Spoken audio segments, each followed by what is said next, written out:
शुक्रिया रजत जी। तो इस वक्त बिहार से सबसे बड़ी खबर यही है कि 5 सीटों पर बेहद कम मार्जिन है। यानी हिल्सा की अगर हम बात करें तो 12 वोट का फासला है जेडीयू और आरजेडी के बीच। यानी आप समझ सकते हैं कि किस कदर सीट पर कम, बेहद कम मार्जिन है। बिहार से सबसे बड़ी खबर यही है इस वक्त की। हिल्सा की अगर हम बात करें 5 सीटों पर बेहद कम मार्जिन है, जिसमें हिल्सा की अगर हम बात कर रहे हैं तो आप देखिए कि सिर्फ एक सीट पर बेहद कम अब मार्जिन रह गया है। लगातार ये जो आंकड़े हैं, ये नंबर्स हैं, ये बदल रहे हैं और सस्पेंस अभी तक बरकरार। लेकिन अगर एक सीट की बात करें तो यहां बेहद कम मार्जिन है और ये सीट है हिल्सा की, जहां जेडीयू और आरजेडी के बीच बेहद कम फासला है, 12 वोटों का फासला है। तो आप देखिए कि किस कदर इंटरेस्टिंग ये है। और अब एक तरह से कहा जा सकता है कि एनडीए ने कम से कम अपनी पोजीशन कंसोलिडेट की है और काफी फासला जो है वो नजर आ रहा है। लेकिन एक सीट की अगर हम बात करें, जो हिल्सा सीट है, वहां जेडीयू और आरजेडी में केवल 12 वोट का फासला रह गया। तो आप अंदाजा लगा सकते हैं नेक टू नेक ये फाइट रही और इस फाइट में अब जीत की तरफ बढ़ती हुई नजर आ रही है एनडीए। यानी बेहद तरीके से ये पूरा बिहार का चुनाव अगर देखा जाए तो इसमें साफ साफ कहा जा सकता है कि बीजेपी सबसे बड़ी पार्टी बनकर उभरी है और बीजेपी के लिए काफी फायदेमंद रहा। जेडीयू अब बीजेपी से पिछड़ गई है। अगर हम देखें एनडीए की बात करें तो उसमें बीजेपी जो है नंबर 1 है और जेडीयू उसके बाद है। और 113 प्लस पर इस वक्त 113 पर चल रही है आरजेडी प्लस। ये अगर एक सीट की बात करें तो वहां एक सीट पर कम मार्जिन रह गया है। यानी हिल्सा की अगर हम बात करें तो जेडीयू और आरजेडी में केवल 12 वोट का फासला रह गया है और एनडीए 123 सीटों पर आगे चल रही है। और वहीं आरजेडी प्लस की बात करें तो 113 सीटों पर ये जो आंकड़ा है अब आरजेडी का आ गया है और एलजेपी का खाता नहीं खुला, जबकि अन्य के खाते में 7 सीटें आती हुई नजर आ रही हैं। ये बिहार की अभी लेटेस्ट पोजीशन है और अगर आप देखें तो नेक टू नेक फाइट में एनडीए को अब बढ़त मिलती नजर आ रही है और यहां अब लगभग ये तय नजर आ रहा है कि हालांकि आखिरी वक्त पर अभी बताना मुश्किल होगा कि कितनी पोजीशन होगी, लेकिन अभी तक जो नंबर्स दिख रहे हैं उसमें एनडीए 123 सीटों के साथ और आरजेडी प्लस 113 पर। और चुनाव आयोग इस वक्त एक प्रेस कॉन्फ्रेंस कर रहा है, ये आपको सीधे लिए चलते हैं। और 97 जो है वहाँ के ट्रेंड्स जो है वो दिए गए हुए हैं।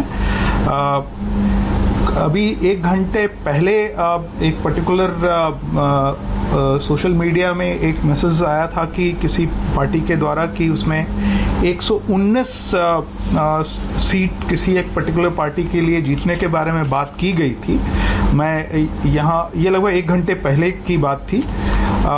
आप हमारा वेबसाइट पब्लिक डोमेन में है और आप सभी अच्छे तरीके से उसको बार बार देख भी रहे होंगे और आप समझ रहे होंगे इसमें कि जो जीत जो है वो अभी जो दिखाई जा रही है वो कुल 146 है, कुल 243 सीटों में और 97 सीटों में रुझान जो है वो दिखाए हुए हैं और ये फैक्चुअल सिचुएशन है उस चीज़ को लेकर के। जो रीकाउंट की बात या जो बात कहीं कहीं आ रही है उसमें सिर्फ इतना है, मैं आपको कमीशन का 18 मई 2019 का एक इंस्ट्रक्शन है, उसकी लाइन मैं पढ़ के एक बार सुना देता हूँ। Where the margin of victory is less than the number of postal ballot papers rejected as invalid at the time of counting, all the rejected postal ballot papers shall be mandatorily, I repeat, mandatorily re-verified by the returning officer before declaration of result. Whenever such re-verification is done, the entire proceeding should be videographed as per instructions of commission. So this is the existing instruction issued on 18th May 2019. So wherever जहाँ कहीं भी ऐसी कोई situation बनती है जिसमें कि margin of victory जो है अगर वो पोस्टल बैलेट जो इनवैलिड डिक्लेयर हुआ है, रिजेक्ट हुआ है, अगर उससे कम है तो उसमें ये रीवेरिफिकेशन का कार्य जो है रिटर्निंग ऑफिसर के द्वारा मैंडेटरीली किया जाएगा। इसके अलावा जो बात है हमारे यहाँ जो है राउंड की गिनती बड़ी तेजी से हर जगह चल रही है और जैसा कि आप देख रहे होंगे ये संख्या जहां पे अब गिनती जो है कुछ ही चरणों में बाकी है, वो बहुत ही डायनेमिक है, जैसा कि हमारे महासचिव महोदय ने ऑलरेडी आप लोगों को बताया है। तो जैसे जैसे इसके नतीजे आते रहेंगे वैसे वैसे आप तक ये पूरी जानकारी पहुंचती रहेगी। और ये अगर ये भी कमीशन का आदेश है कि हम लोग हो सकता है एक बार और पुनः मध्यरात्रि के आसपास अगर मिलने की जरूरत पड़ेगी तो हम लोग पुनः हाजिर होंगे फाइनल अपडेट लेकर के आप लोगों के पास इस चीज़ के बारे में। Thank you. तो इलेक्शन कमीशन ने प्रेस कॉन्फ्रेंस की, उन्होंने बताया कि आरजेडी जो आरोप लगा रही है वो सब निराधार हैं।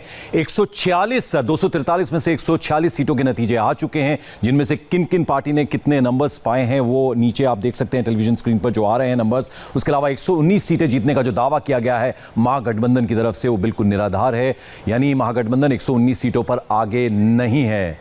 एक बार फिर चलते हैं क्या कह रहे हैं election. What is ECI stand on this? I already explained this particular matter in Hindi because this tweet I think appeared around an hour ago, and as you would have seen, you would have witnessed our website and where the results are counted and declared, or the trend is available constituency wise, and as 10 o'clock we are here discussing the results of 146 seats have been declared, and in 97 cases the trends are available. So this is the factual situation which is available in public domain for everybody to see and witness. Thank you. So thank you very much. I would request you to cooperate with our counting officials and observers. From very morning, untiringly, they have been working very hard, and you have all extended fullest cooperation to the electoral machinery and Election Commission of India. We hope that you will cooperate in completing the residual task of counting of the results. Thank you very much. Sir, अभी जिस तरीके से एक party के द्वारा जो list दिखाई गई है, इससे आपने खुद कहा कि वो काउंटिंग अभी उतनी 140। और आगे आपको एक बार सुनाते हैं आरजेडी ने क्या शिकायत की थी जिसको निराधार बताया इलेक्शन कमीशन ने। अचानक आके कहा जाए कि ना साहब रीपोल हुआ और रिकाउंटिंग हुई और आप 56 वोट से हार गए।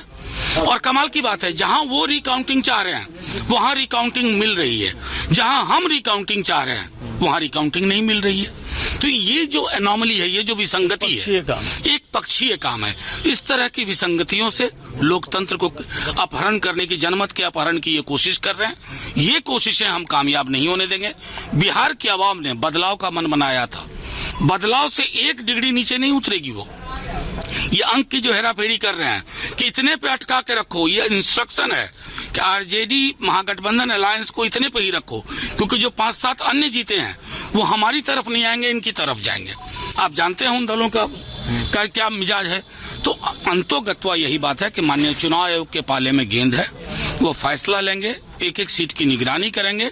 और ये जो मुख्यमंत्री कार्यालय से बैठ करके जनमत को रिमोट कंट्रोल से बदलने की कोशिश हो रही है ना, उसे कामयाब नहीं। ऑप्शन भी आप लोग के पास है। देखिए, अभी देखा जाए, अभी तो मैं आपको अभी भी बता रहा हूँ कि इतनी कुत्सित तरीकों की कोशिश के बावजूद सरकार हमारी बनेगी। लेकिन जादुई आंकड़ा जो है वो तो एनडीए अब पहुंच चुका है, क्या हार स्वीकारती है? नहीं, कैसे बात करते हैं, अभी तो स्विंग सीट्स चल रहे हैं। अभी मनोज जी, ये आशा अभी भी है कुछ हो सकता है? आशा बिहार को है, मेरी व्यक्तिगत बात छोड़ दीजिए। बिहार ने बदलाव के लिए वोट किया था।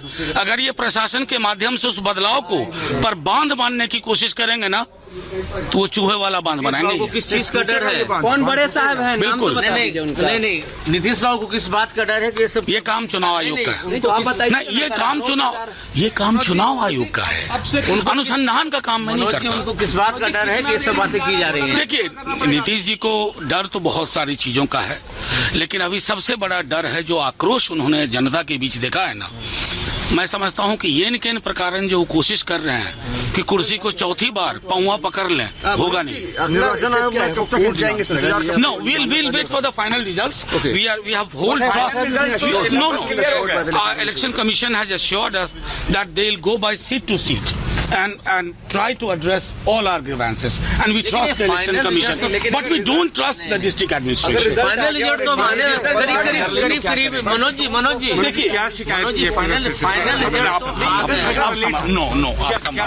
अब चला गया नहीं। क्या ऑप्शन है, क्या आप लोग कुछ सर खास? जो है इस तरीके की जो बातें हैं वो खिसियानी बिल्ली खंबा नोचे, और कहीं ना कहीं कभी ईवीएम को दोष देना, कभी किसी और चीज़ को दोष देना, ये इनकी ठीक सीख है। और स्पष्ट है कि भारतीय जनता पार्टी की सरकार वहाँ बन रही है, और जो भी सहयोगी दल है उनका सहयोग भी मिलेगा, और इसको देखते ही इनके पैरों तले जमीन खिसकी हुई है। दोनों पार्टियों ने स्पष्ट तौर पर सीधे चुनाव आयोग की निष्पक्षता पर सवाल उठाने शुरू कर दिए। ये वही लोग हैं जो चुनाव को बैलेट के माध्यम से बूथ कैप्चरिंग किया करते थे। आपको याद है ना बूथ कैप्चरिंग का जमाना? ये बूथ कैप्चरिंग करने वाले लोग हैं, तो इनको ऐसा ही लगेगा। तो अभी तक आपने 3 पक्ष की बातें सुनी। इलेक्शन कमीशन की प्रेस कॉन्फ्रेंस आपने सुनी, जहां साफ साफ ये कहा गया कि 146 सीटों पर नतीजे आ गए हैं, 95 सीटों पर अभी भी नतीजे आ रहे हैं। और बिहार के बीजेपी अध्यक्ष संजय जायसवाल कुछ बोल रहे हैं, ये वो सुन लेते हैं। और चेहरा लगा रहे थे।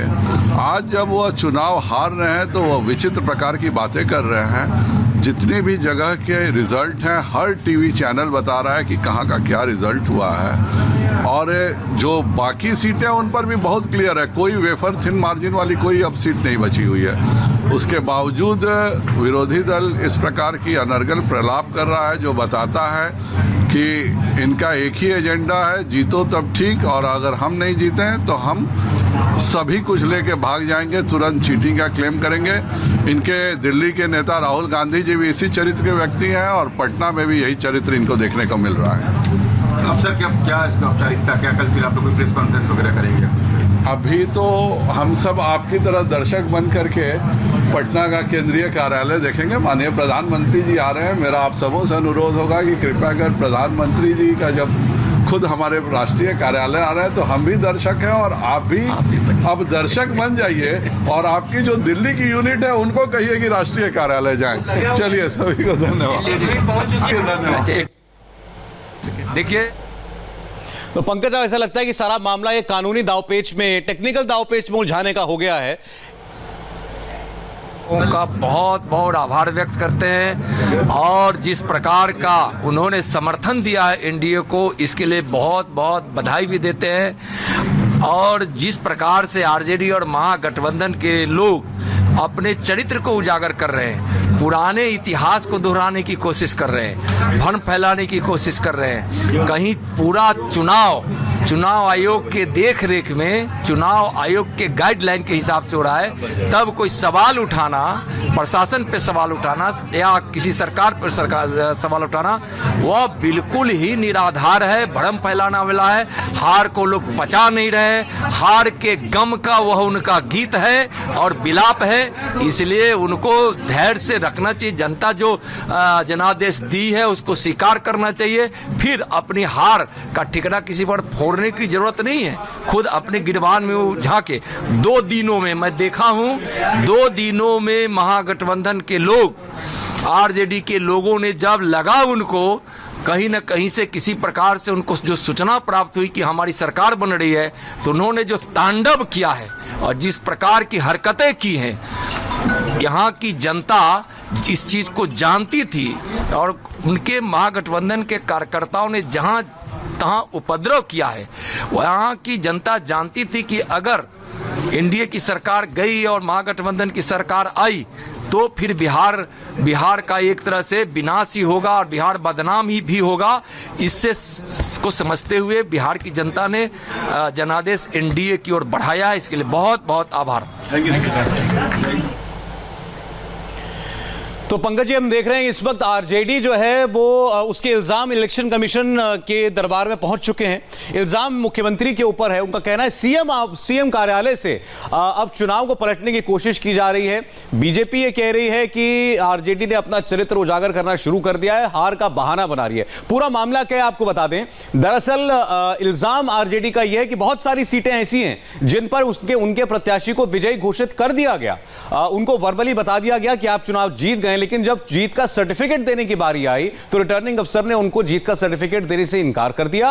और उसके बाद वहां कई सीटों पर कहा गया कि यहां रीपोलिंग हुई है बीजेपी कैंडिडेट का या एनडीए के कैंडिडेट के कहने पर, और उस रीपोलिंग में आप चुनाव हार गए। तो यह इल्जाम लगा रहा है आरजेडी, और इसकी शिकायत उन्होंने इलेक्शन कमीशन से की है। आरजेडी का कहना है कि जिन सीटों पर हम रिकाउंटिंग की मांग कर रहे हैं वहां रिकाउंटिंग नहीं कराई जा रही, लेकिन जहां पर एनडीए के प्रत्याशी रिकाउंटिंग की मांग कर रहे हैं वहां पर रिकाउंट करा करके उनको विजय घोषित कर दिया जा रहा है। उनका कहना है कि बहुत सारी सीटें बहुत क्लोज मार्जिन के साथ अभी भी कॉन्टेस्ट में हैं, और ऐसी सीटों पर एक किस्म से दबाव बना करके स्थानीय प्रशासनिक अधिकारियों के ऊपर जो मुख्यमंत्री कार्यालय से निर्देश आ रहे हैं उसके तहत वो सीटें लेने की कोशिश हो रही है और मैंडेट आरजेडी से छीनने की कोशिश है। बीजेपी की बात आपने सुन ली। बीजेपी का कहना है कि आरजेडी चुनाव हार रही है, चुनाव हार चुकी है और यह सब बहानेबाजी है। अब इलेक्शन कमीशन ने कहा कि हम किसी के दबाव में नहीं आते, हमारी जो मतगणना चल रही है बिल्कुल कानूनन वैध तरीके से चल रही है।